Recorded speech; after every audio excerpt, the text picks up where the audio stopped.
that's a balance that all fantasy writers, and probably science fiction writers too, ultimately have to kind of work out for themselves. I mean, when you are world building, there's always going to be a learning curve. That's one of the commonalities of science fiction and fantasy reading experience, is that there's always a little bit of a learning curve as you figure out what it is that's different about this world. And you have to include enough familiarity that people will stick with you when they hit the unfamiliar bits. And you know, I am fond of using as much familiarity as I can until I run up against the fact that I am not on Earth. So there's a meal at one point where the protagonist is eating, you know, she eats a banana and some other things that are fairly normal. And then she has, you know, some sort of fish that I've made up the name, rolled in the leaf made of some other name I made up. So, you know, that's an example of the ways in which I just sort of mix the elements. But ultimately, you just have to decide that you are not on Earth, and you have to remind the reader periodically that you're not on Earth. And I'm of the science fictional opinion that, you know, if you've got a creature that walks on all fours and you can ride it and it neighs and whinnies, doesn't make sense to call it a schmearp.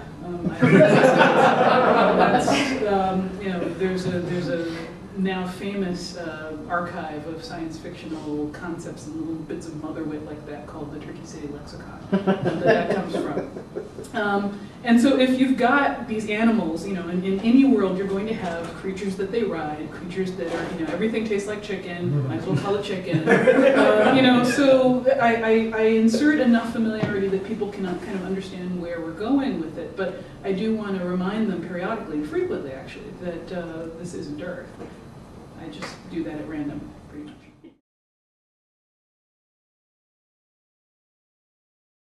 My approach for these particular stories is less is more.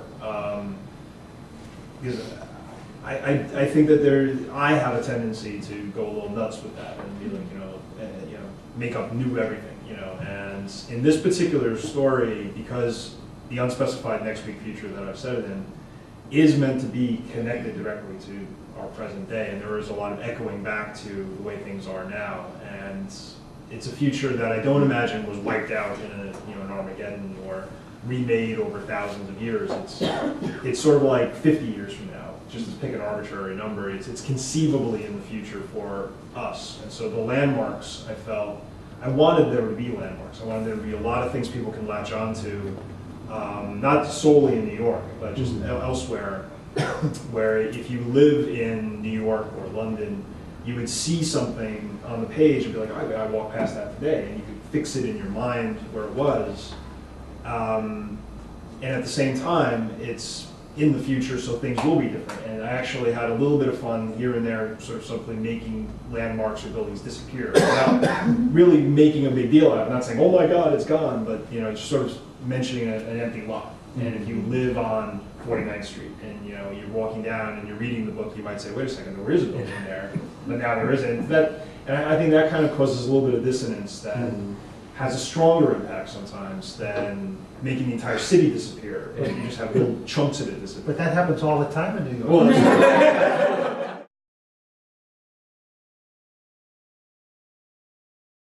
Something that's been observed that people say, well, science fiction is more urban and fantasy is, you know, set more like in some kind of medieval England or France.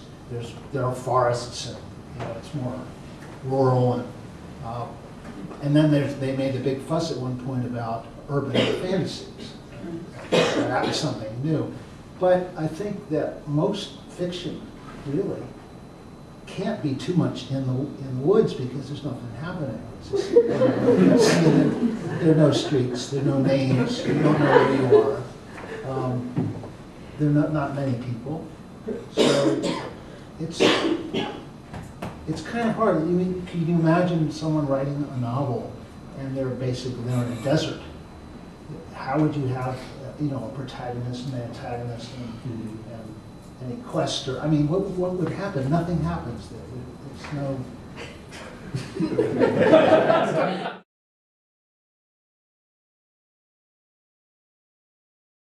Well, you know, I'm going to argue here.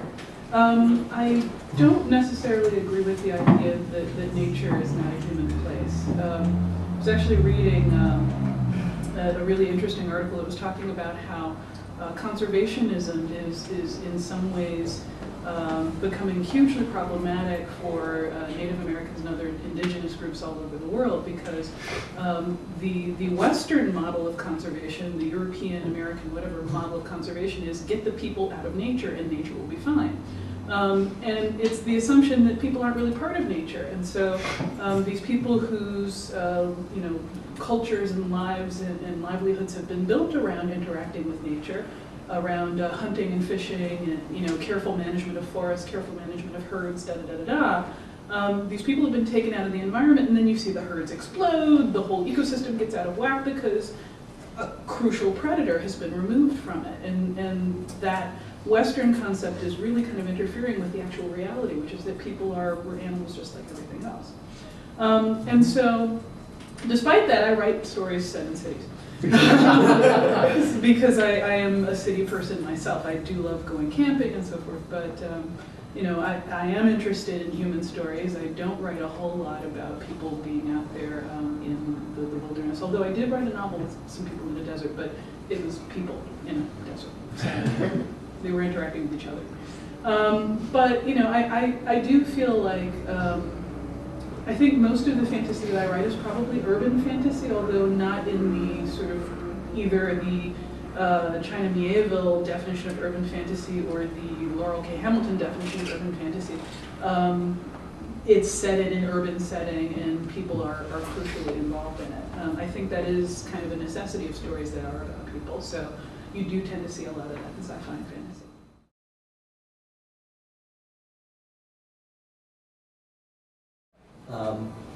And yeah, I was wondering if you could talk about that. Well, I was just thinking of the combat situation.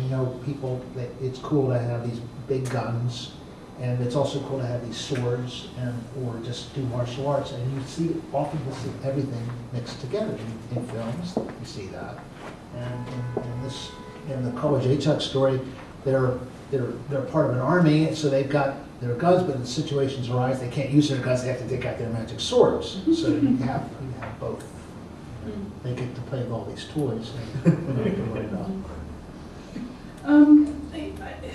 I've heard this phrase tossed around and attributed to many people, and I've heard the inverse of it. So the phrase that I've heard tossed around is that any sufficiently advanced technology is indistinguishable from magic.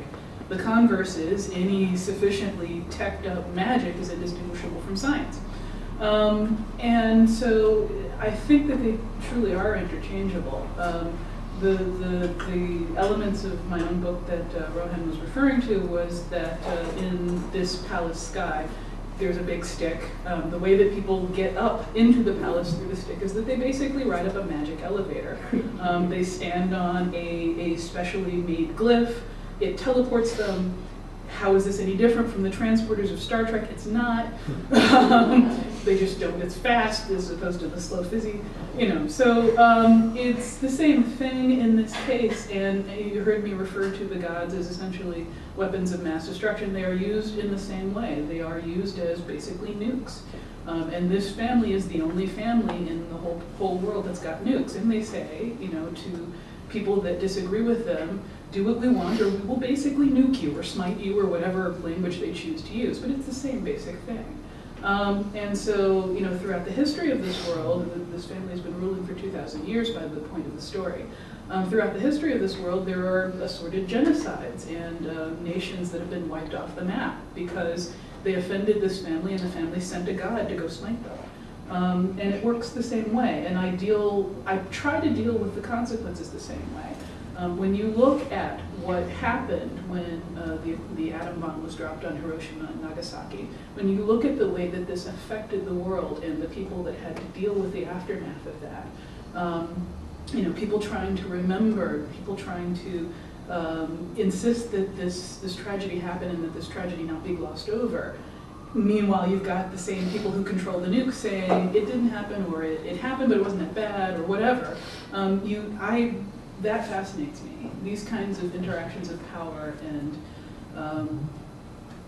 I suppose, power and oppression using technology, using magic, whatever, as a tool.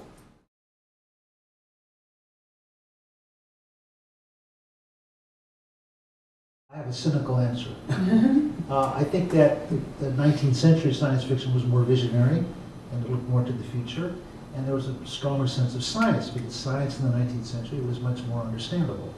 I think nowadays, in looking at the science fiction that is being written, has been written for a while, it's not visionary. It looks kind of to the past. It's more kind of defined, and it's less imaginative.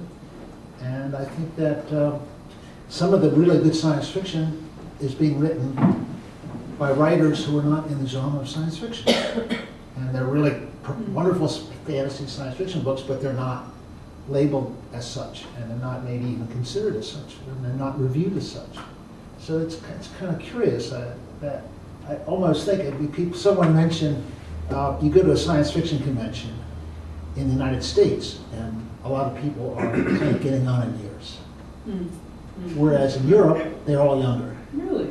Yeah, so it's kind of, because science fiction has been established in this country for a long time. So in a way, you get a sense of maybe things have gotten a little established and kind of dead. I'm just being cynical. Well, we have two young science fiction folks in there.